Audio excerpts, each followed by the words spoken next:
Hi, so I'm a child of the 60s, and what that means is during the 70s and 80s, a pretty turbulent period of my informative years. There were a lot of problems then. We had a lot of socio-economic and political problems. Now, what happened in response to that was people got the idea that if you wanted something done, well, hey, you were just going to have to do it yourself. And so there was a big growth in self-sufficiency. Growing your own food, looking back at the past at skills that we'd lost, regaining those skills, learning how to make things. And I have a tremendous amount of sympathy with that view, probably because I grew up in that time. But of course what's happening at the moment is 40 years on, and it sounds a bit scary when you say something like 40 years on, but 40 years on, we're facing very similar problems, and of course we're having a very similar response. People are getting up there and they're experimenting and doing stuff themselves in terms of energy production and storage. So you see a lot of interest in things like windmills and solar and batteries and that sort of stuff. But of course it's a coin.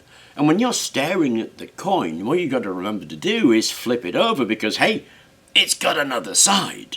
Now, because that other side is all to do with how we use that energy and what we do with it in our lives.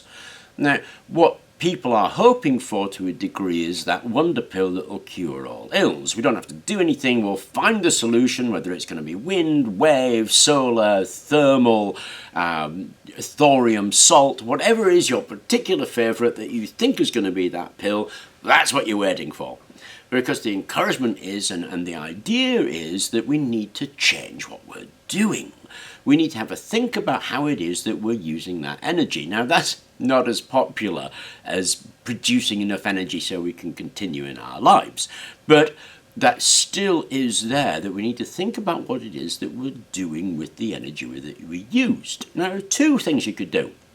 One, you could hope for a better future, or two, you could look back on the past and see what they did. And in the 70s and 80s, that's exactly what happened. People looked at previous technology, low-tech solutions to high-tech problems, and it became a very popular movement. That actually is happening again. Now, there was one thing I was looking at called, sorry, I'm just looking at it again, the Low-Tech Magazine. It's lowtechmagazine.com.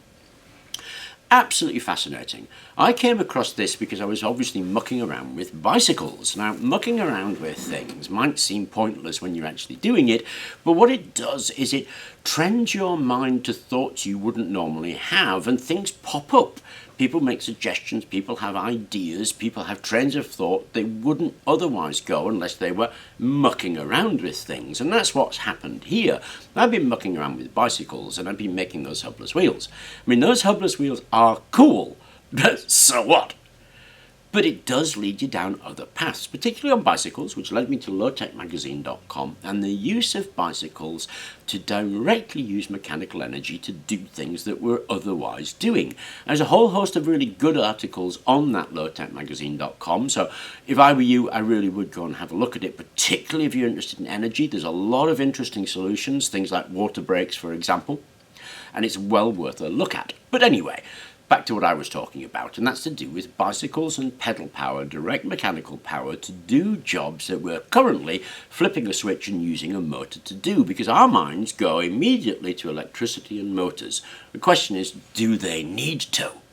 Now, I would argue that they don't. There are alternative solutions. And I was reading a book called Pedal Power in Work, Leisure and Transportation by a chap called James McCullough, written in 1977.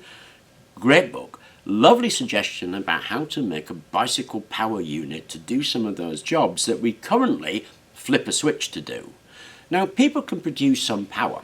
An athlete's going to produce about 2 kilowatts for a few seconds. There's a concept called the Human Power Unit, or a HUP, a HUP. One HUP is taken to be 75 watts, and that's what you can produce all day long.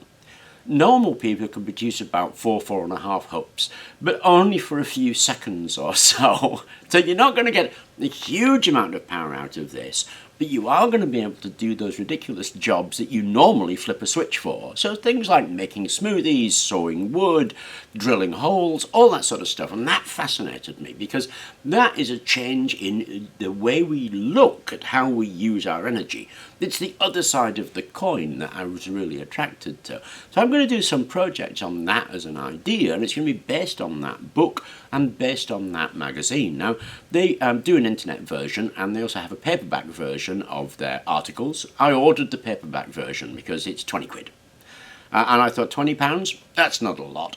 It'll have some interesting projects in there, some interesting ideas in there for sure. And even if I could just have read those on the net, that £20 is going to help that website to actually continue running. And I think that website deserves the support that they need because they're highlighting all of those ideas from the past that we can adapt to meet our problems now. Now, there are housing projects where the housing project is a net generator of energy to about 10%. There's a few projects being argued about. There's about one going up, I think, in the northeast. And those are the kind of things we need to do, I think. Because I don't think that we necessarily have to wait for the brilliant pill and the bright future. I think the solutions are right now. It's actually just a matter of us changing our mindset and implementing those solutions on a broad scale that is actually going to be the solution. Most of those come from looking at the past. Now, standing on the shoulders of who went before, looking a little bit forward, is how progress is made. Progress isn't made by flashes of genius. Progress is made by looking to the past and applying that to the future and making small changes. Anyway, I wanted to point out those two things to you, the Pedal Power book, the Low Tech magazine, the idea of energy use, and some of the projects I think I'm going to actually start working on because I find them fascinating. Anyway, I thought I'd share those with you. I hope you enjoyed the video, and thank you very much for watching.